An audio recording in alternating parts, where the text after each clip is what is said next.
Hello and welcome to our channel.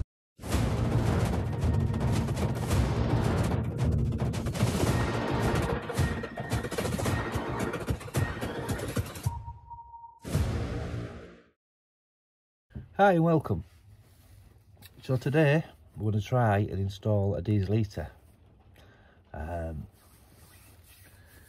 So I bought a Chinese one. I think it was £99 off good old Amazon. I bought a turret to make life a little bit easier.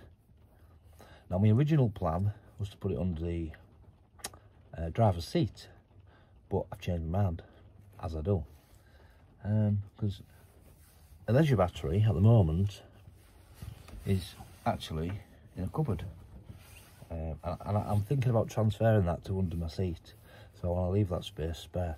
So a little bit about me and hopefully what coming videos are going to entail. So I'm Paul. I'm sat in Vivian, call our VW Viv, and Vicky, obviously you'll see her on the channel at some point as well. We actually had her long. We've had her about maybe 3 or 4 months now. Always wanted one, but been lucky enough to be able to get one now. So our channel really is mainly going to be like reviewing the sites we stay at, or the wild camping on my own with my bike, probably reviewing the pubs nearby where the sites are as well, and just a general overview. Maybe do some reviews and some installs along the way. So hoping, obviously this is my first ever video really, so it will be very good. So as you can see, bit of a mess in here at the moment. So this is my rock and roll bed, and I've actually took the cushions off just to get a better view and get behind it.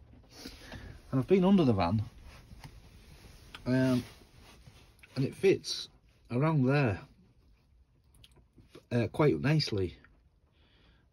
I would show you, but it's absolutely pouring with rain out there, so I'm not going to bother today. But I'm just prepping really today. I'm waiting for a good old Amazon to deliver me 127mm hole saw, which is what you need really to make life a little bit easier when you're putting your turret in.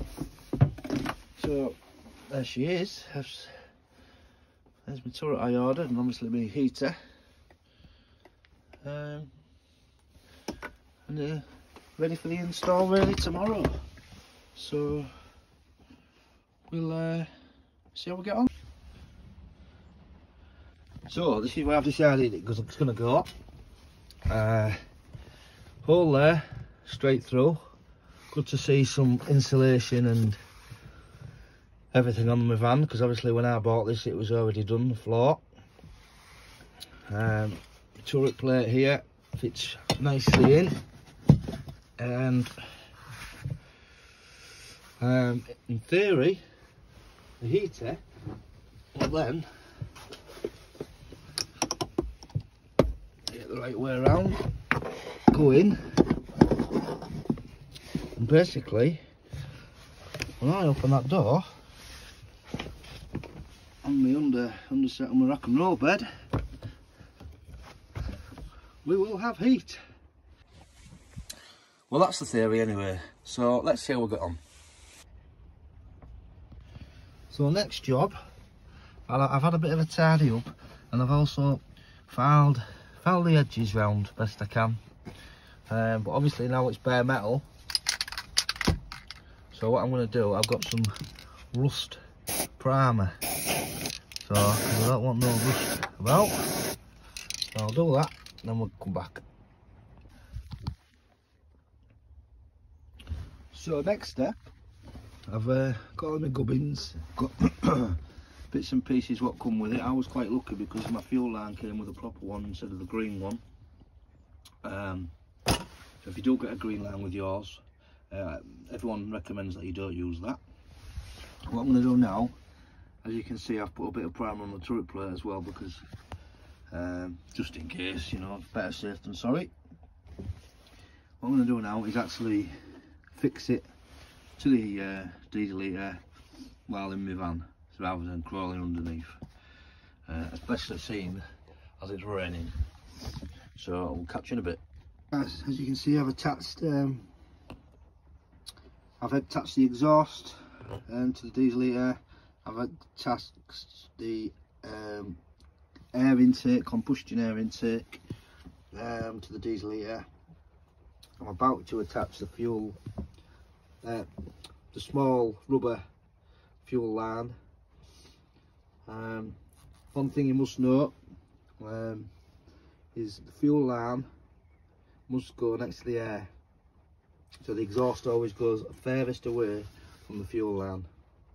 Okay, right, I'm going to try and feed this through the hole shortly. Obviously that's just what you can see there, is just a heat shield. So see how that goes. See you in a bit. Right folks, quick update. So I've been under the van. I'm sorry I haven't videoed that, but it was absolutely sailing down. But it's now fitted into place. I've temporarily just connected the exhaust to the van and the air intake. And then what I've done, I've put a little through back to the van for the fuel pipe. Now I have put a plastic grommet on the metal, so that's not an issue, it won't rub and go through. I'm just trying to decide if to put the pump in this cupboard where the tank's going, or under the van. I'm figuring I'm sleeping on here, so under the van or in the cupboard don't really make much difference to noise, and it's going to be easier to put it in the van. So what I think I'm going to do is put it in the van, in this cupboard next to the fuel tank, and if it's unbearable, I'll have a rethink. So I've got all I've got the pump, I've got the black grommets ready, black pipes ready, and the actual fuel filter as well. So my next step really is to feed this fuel pipe into this cupboard. I'm going to put some protective plastic on it as well, and then connect it up to the fuel tank in there. Right, I'll show you that as we go.